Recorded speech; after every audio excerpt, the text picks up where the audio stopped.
In the What's the Difference Between Christian Denominations series, we take a look at different Christian denominations and see where they differ on important issues. Today's subject is communion, and the name itself leads us to the first difference.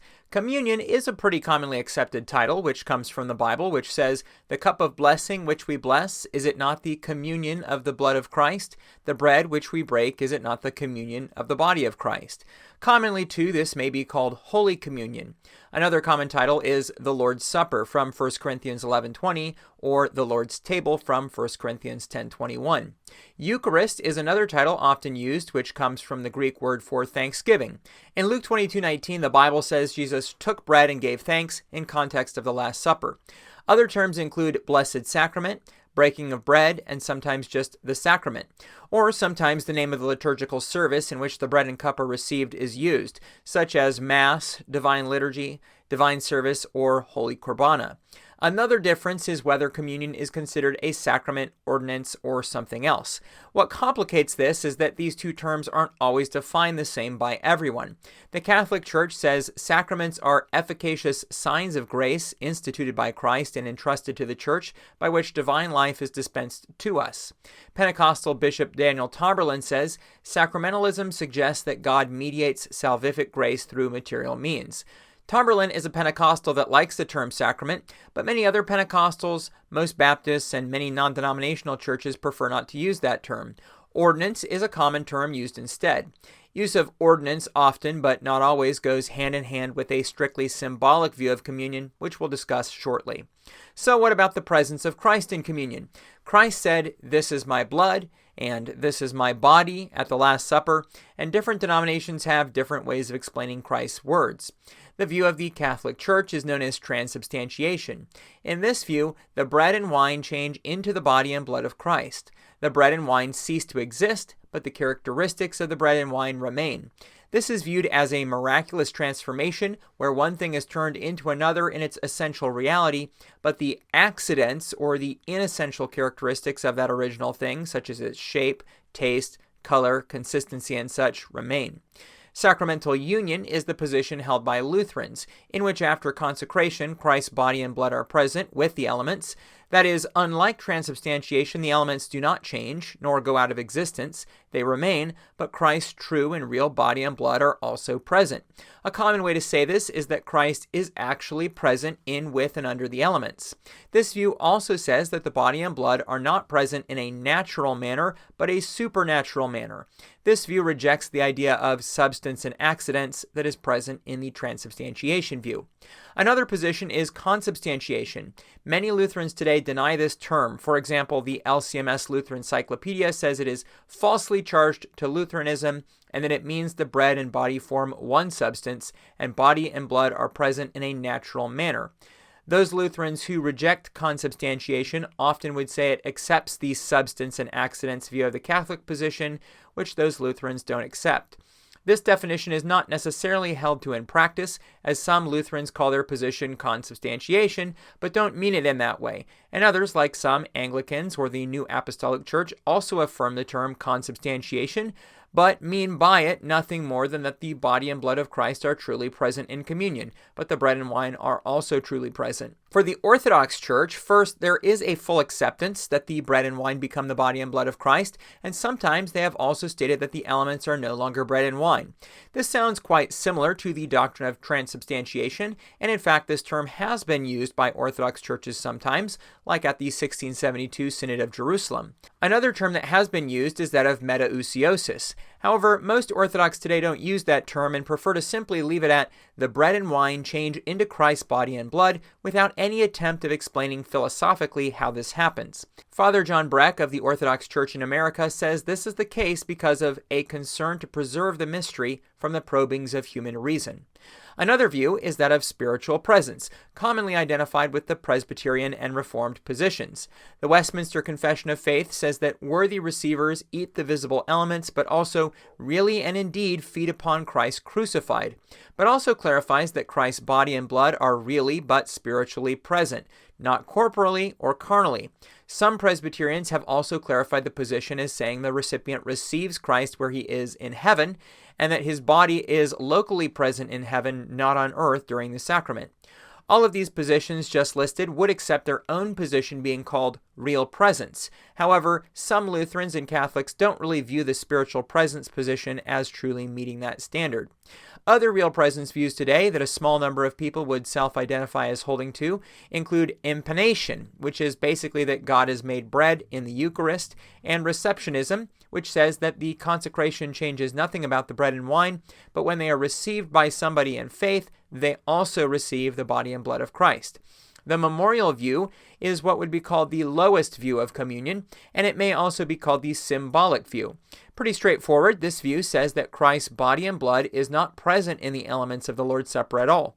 They would not deny that Christ is present in the gathering of the church, like said in Matthew 18:20, but the elements are nothing but bread and wine, or for many in this camp, bread and grape juice. This view is common for Baptists, non-denominational churches, many Anabaptists, many Pentecostals, Churches of Christ, and many others like the United Church of Canada. Reformed Baptists who adhere to the 1689 Baptist Confession may hold to a symbolic or spiritual presence view. Chapter 30 says that it is an ordinance and only a memorial, but also repeats the words from the Westminster Confession that the body and blood of Christ are spiritually present. It must be emphasized that not all churches hold to the view of communion that is historically identified with their tradition. For example, this Presbyterian church affirms a symbolic view. For those who believe Christ is truly present, another question can be asked. Is the Eucharist a sacrifice? For the Catholic Church, the answer is yes.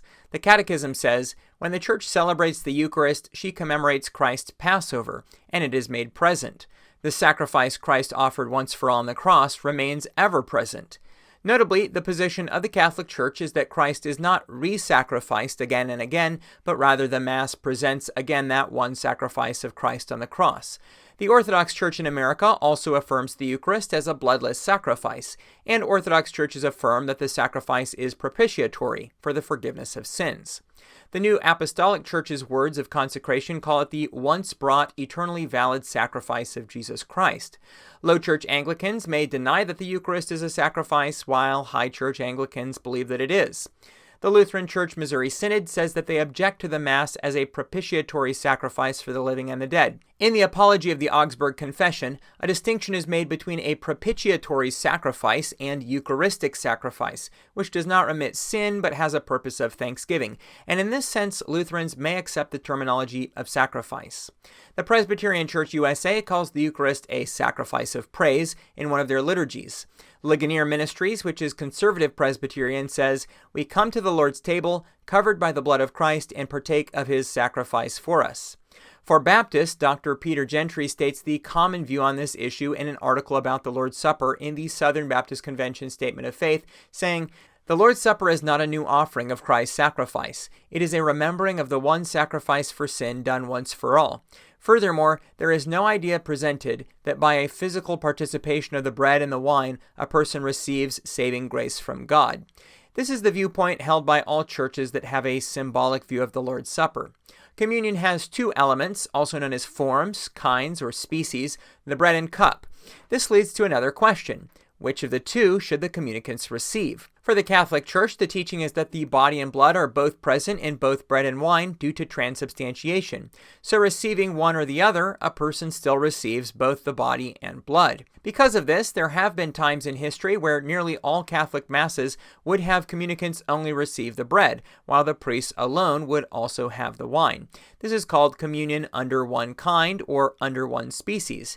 Today, though, the Catechism says that the sign of communion is more complete when given under both kinds, and so this is common in many parishes.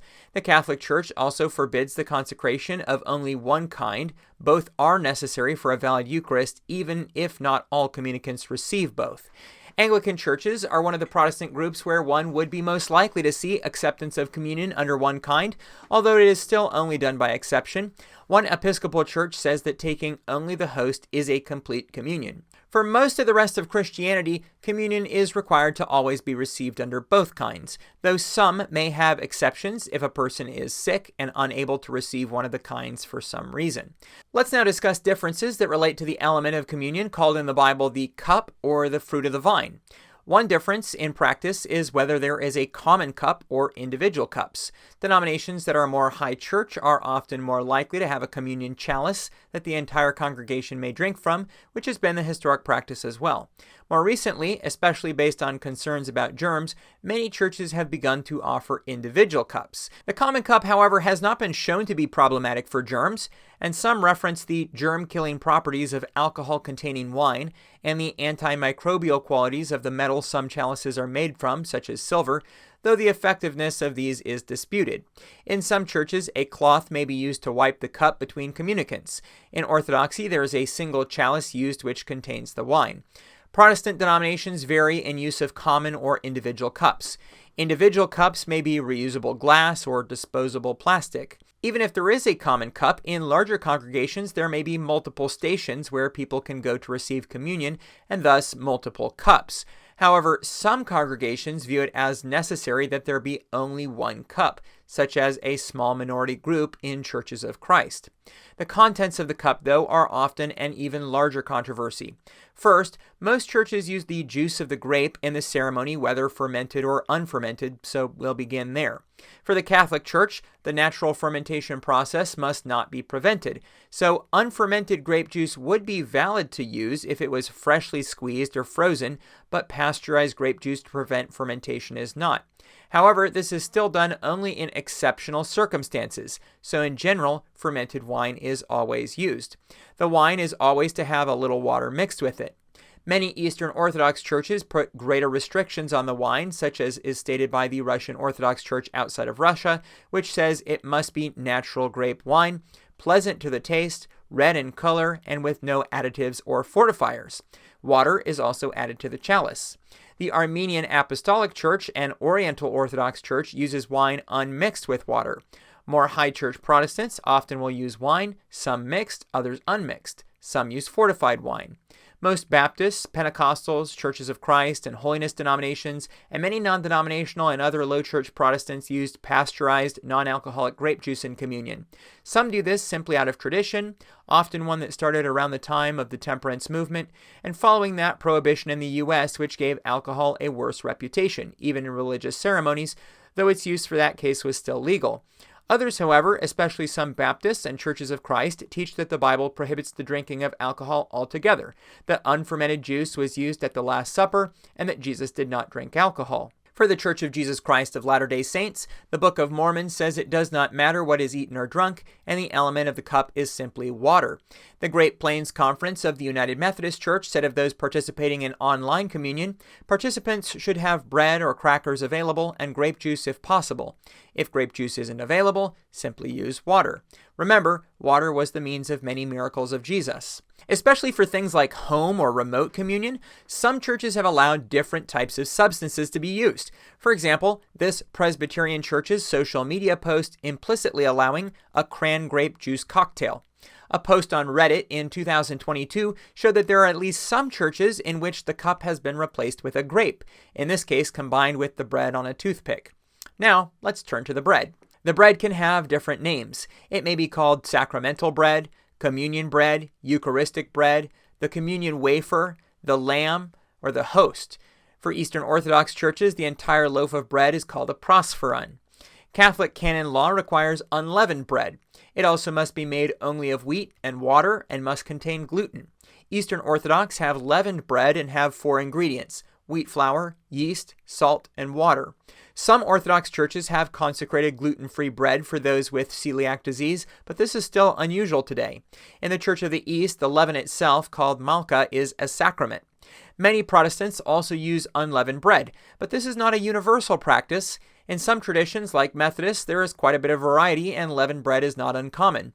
Some provide a gluten-free option, and few would be opposed to that practice. State College Presbyterian Church, part of the Presbyterian Church USA, serves everyone gluten-free rice crackers. Grace Communion International allows leavened or unleavened bread. The Orthodox Presbyterian Church says on their website that ordinary bread is used, though some use unleavened bread made without yeast because that was commanded in the Old Testament feast of unleavened bread, which followed the Passover feast. Jehovah's Witnesses use unleavened bread and say leaven is often used in the Bible as a symbol of sin and corruption. Thus, only bread free from leaven and other additives can be a fitting symbol for Christ's sinless body. Since for the Catholic Church the host must contain gluten, low-gluten hosts are allowed for people with gluten intolerance. If even this is too much, then communicants will be advised to receive the wine only. However, some companies produce hosts branded as gluten-free that are acceptable for Catholic use because the gluten level is so low that it meets some countries' requirements to be labeled as gluten-free. As for the source of the bread, historically in Catholic churches, the wafers were normally made in monasteries or cloisters. Though this still happens, today there are companies that produce them in bulk, and many parishes obtain the bread this way. Other parishes may have bakers. Most Protestants also have variety on this point, with some purchasing the bread from a company and others having a church member bake it. For Orthodoxy, normally a member of the church will bake the prosphora. How many loaves of bread should there be? Most traditions don't have any preference on this, but there are some that do. The Slavic churches in the Eastern Orthodox tradition use 5 small prosphora, referencing the 5 loaves Jesus used to feed the multitude as recorded in the Gospels. However, in some other Orthodox traditions, like Greek Orthodoxy, there's no intention of having 5 loaves, so there may be as few or as many necessary to provide enough for the congregation. True Jesus Church, a Chinese Oneness Pentecostal denomination, requires only 1 loaf, no matter the size of the congregation. Likewise, 1 loaf only is the practice of some churches of Christ. On the shape of the bread, as mentioned, Catholics often have the communion wafer, which is a small, flat, round disc. The priest will often have a larger host than the ones given to the congregants, partially so that it can be more easily seen when held up as part of the liturgy. Some Protestants also use wafers. For Protestants that have someone within the church make the bread, there can be significant variety on how it looks. Church supply stores and companies often provide a few options for communion bread, one being the wafer, but also little squares or rectangles available in varieties like hard, soft, and gluten-free.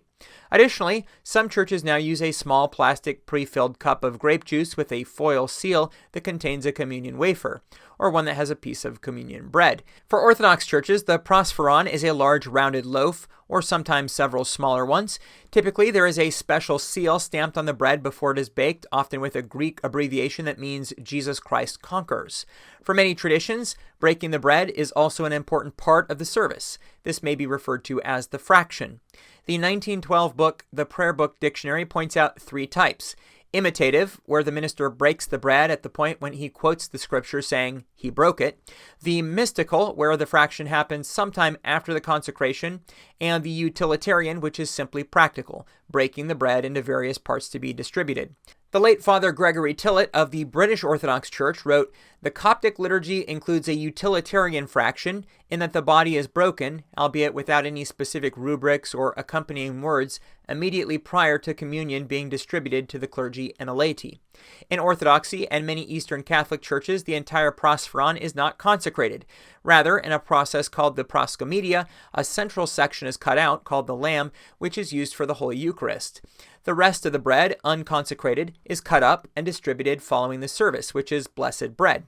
As part of the liturgy, in traditions with a larger prosphoron, the priest will further divide the lamb into smaller pieces, and often at the same time place it into 2 sections, representing on the one hand for the living, and on the other hand for the dead, praying for individuals by name that were submitted by members of the church. There may also be pieces of bread that represent the Theotokos, saints, and angels, so that every being in God's presence is represented. In other Orthodox traditions, separate prosphora are individually cut in a similar way to produce the different sections.